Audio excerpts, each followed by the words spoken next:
So this entire area of Mauna Kea is sacred. Yeah. Not only the top, which the state of Hawaii and the UH, has a fetish over, but it's the entire area. This entire area is sacred. And when I say sacred, I mean is when you properly prepare for the Hawaiian religion, cultural practices, the environment will respond. Clouds will respond, the sun will respond, the stars, the moons, the wind will respond to our Hawaiian religious practices. So on that morning, 3 o'clock in the morning, driving up, we always stop at Pu'uhuluhulu, which is another center of spiritual connection to the other side of the world in Egypt, where we can pray and connect to those that have passed before us. So on that day when we prayed before driving up, there was a shooting star that went into the dipper and it disappeared. Poof. That's when I knew something big was going to happen. And the something big we're talking about is Hale Kuhio, the creation of Hale Kuhio. Starting from, like you said, Ahu was in 2016, Ahu Oula, that was in remembrance of our loved ones that we have lost, tens of thousands on the dying list. November 28th, Laku'oko'a, Hawaiian Independence Day. For the reminiscence of those that we have lost in this genocide, my mom, his aunties, and so forth. So by asserting this kuleana back into our communities, a sense of, we haven't forgotten our fallen loved ones who are waiting for us. So they always tell us we're cutting line. So this was a way to express our train of thinking, right? We put our parents and our kupuna first. They have passed, but they take form in a pohaku, which withstands the test of time. So we have awarded hundreds of kupuna already who have came and put their pohakus in because of the neglect. So from there, they wouldn't allow us to access, so we had to assert a handicap walkway. That was the following year. We asserted that on La Ho'iho'i'ea in reminiscence of our kupuna. So we make a safe access for our kupunas to get in now and pay their respects. And then we led up to Hale Kuhio the following year. So on March 26, 2018, after months of deliberation planning, it was time to erect Hale Kuhio. But even that, we need to actually go back to January 13, 2018. I don't know if you remember, but for 4 months in the media, in the local media in Hawaii, I don't know how many times in every news station it said, Korea's gonna attack us, Korea's gonna attack us, Korea's gonna attack us with a nuclear attack, nuclear threat. They're already launching missiles. They can reach Hawaii, they're gonna bomb Hawaii, they're gonna bomb Hawaii, they're gonna bomb Hawaii. And the reason why I do it like that is because that's what the media was conditioning everybody in Hawaii with, was to hate Koreans, number one, and to say that Korea is gonna attack us. So on January 13th, when that ballistic missile threat came out, for that 20 minutes I believed I was gonna die. I believed all of my family members was gonna die, and I really believed that was the last day I was gonna be on earth.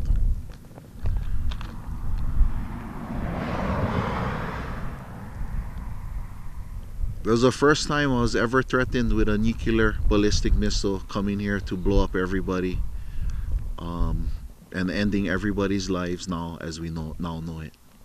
And that wasn't to blow up Hawaiians and Aloha. That was to blow up the global bully. Yeah. So since that day, I asked my friend here, I said, hey, we gotta do something. I need to feel alive. We almost all died, me and all my family members, because of the nuclear threat that came on every radio and news station that caused pandemonium, pandemic.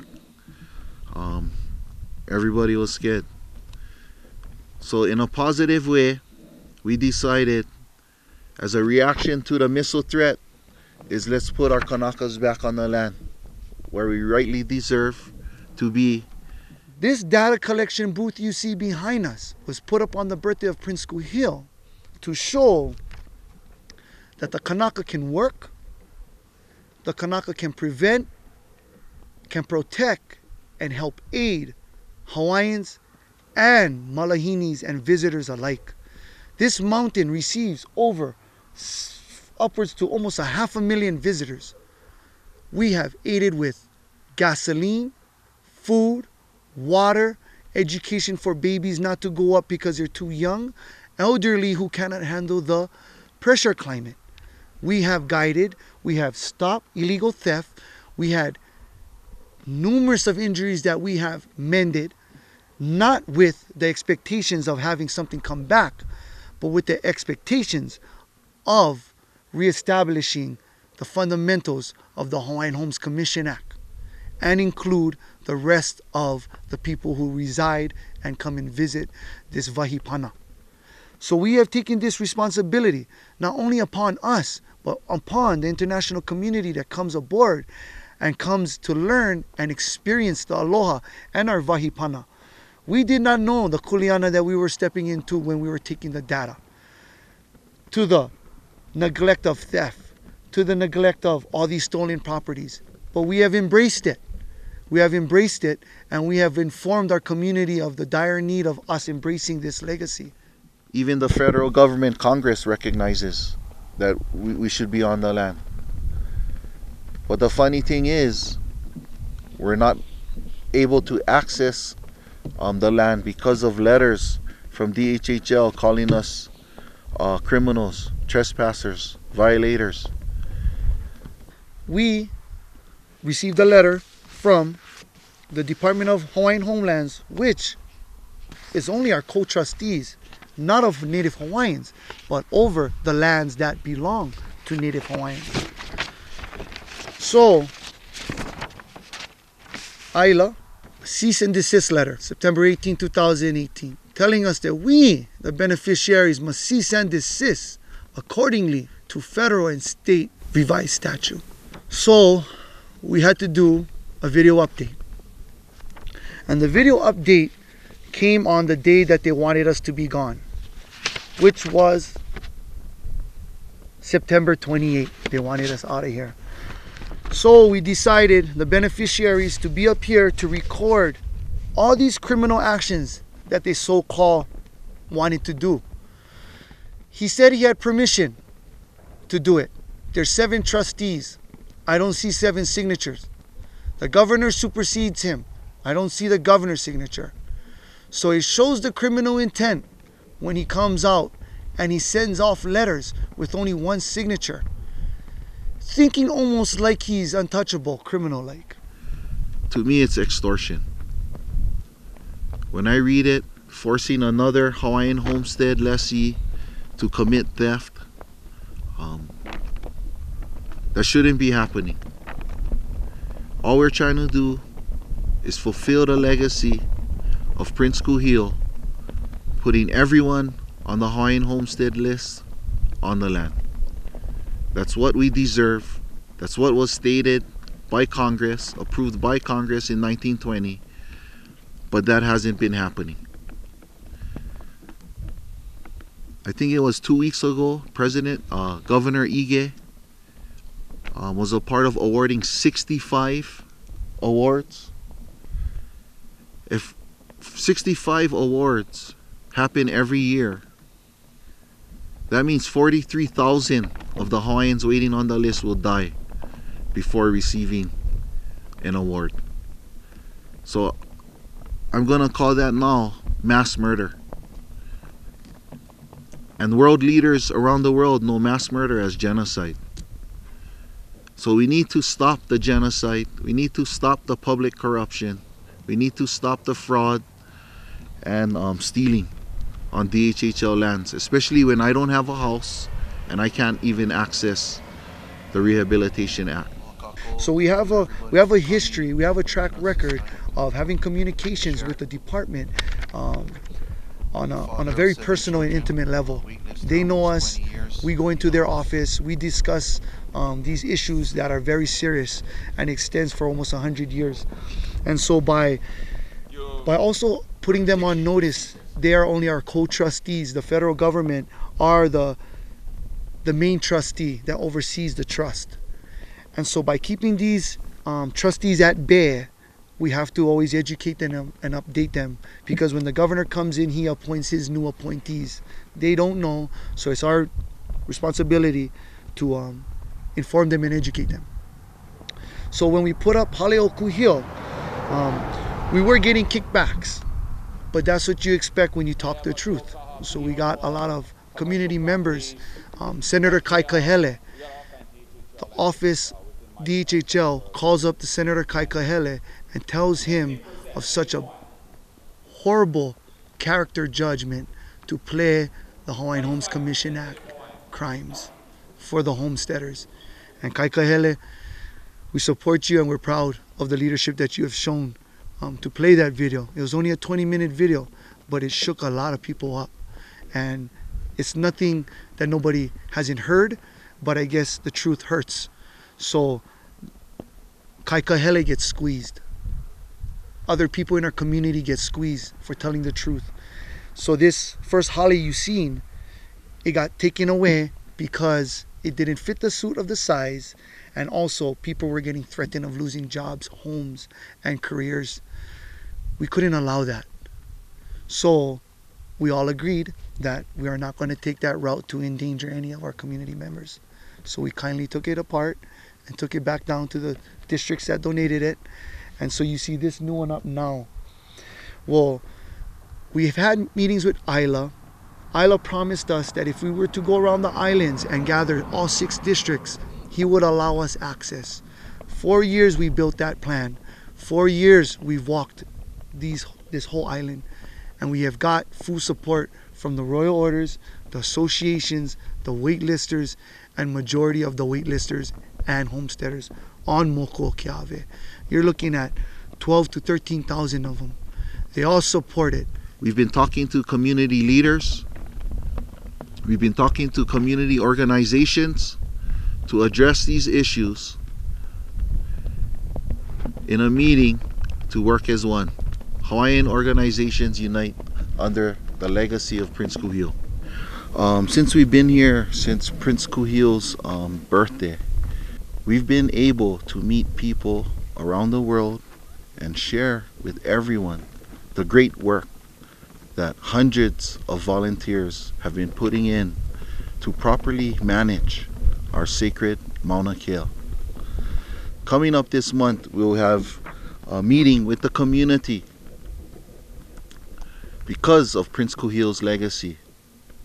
He created in 1902 the Royal Orders of Kamehameha to serve the community.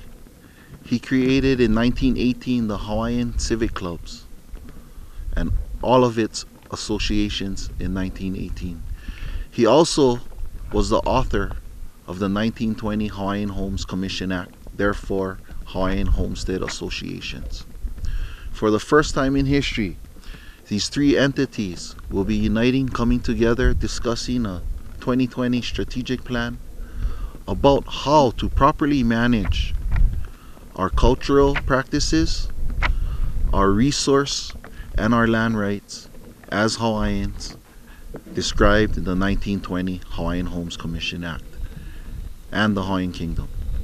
Lili'uo Kalani stated, "The voice of the people is the voice of God. It's time for the people to come together." These organizations have been helping the community for nearly 200 years. This month, next year, we'll be celebrating a 200-year anniversary of Kamehameha's passing in 1819, May 5th. So we need to prepare for these cultural celebrations, these cultural legacies put forth by Kamehameha I, being the founder of the Hawaiian Kingdom, and Prince Kuhio. So we have a meeting coming up to discuss all of these things, to prepare for the 100th anniversary of Prince Kuhio's 1920 Hawaiian Homes Commission Act and how we can fulfill that immediately. because Hawaiians are dying every year without the rehabilitation promised. I don't have a house. I've been waiting to access the 1920 Hawaiian Homes Commission Rehabilitation Act, and I only get denied. I've been denied by 6 banks, 2 homesteads. I have 7 children, and I need access to the rehabilitation now. My auntie has been waiting on the list for 60 years. She's gonna die waiting on the list if we don't offer her a lot now. We need to offer now. We, the Beneficiary Trust Council, have members on basically every island, Ko Hawaii Pai Aina. But we are firmly locked on Moko Keawe, all districts. But we can say we have representatives, Kupuna and Makua, on every island that fully support for over the past 5 years. And they will be, just like Puonua Wainai, we are fully in support of self-governance and homelessness solutions. For what we bring forward is within the plan of the Aina Mauna legacy. They wanted security, they wanted P1C1, we provide that. The money issues with the gorse control and the other plans they want to spend a lot of millions of dollars for, they can go and take care of that. They have the resources, they have the funding. We take care of the pastoral, we take care of the commercial, and we take care of the Kanaka and the international community family members that do show up. It's been over 100 years. It's been going on to 100 years. It's been 4 years, 5 years we exclusively worked. It's been 25 to 45 years our dad guys have worked. So we are inheriting a legacy of neglect and federal corruption. And so what you see now and what you hear is basically the response of the people, of our family members, of your parents, of our parents who have lost and continue to feel the suffering that we feel today.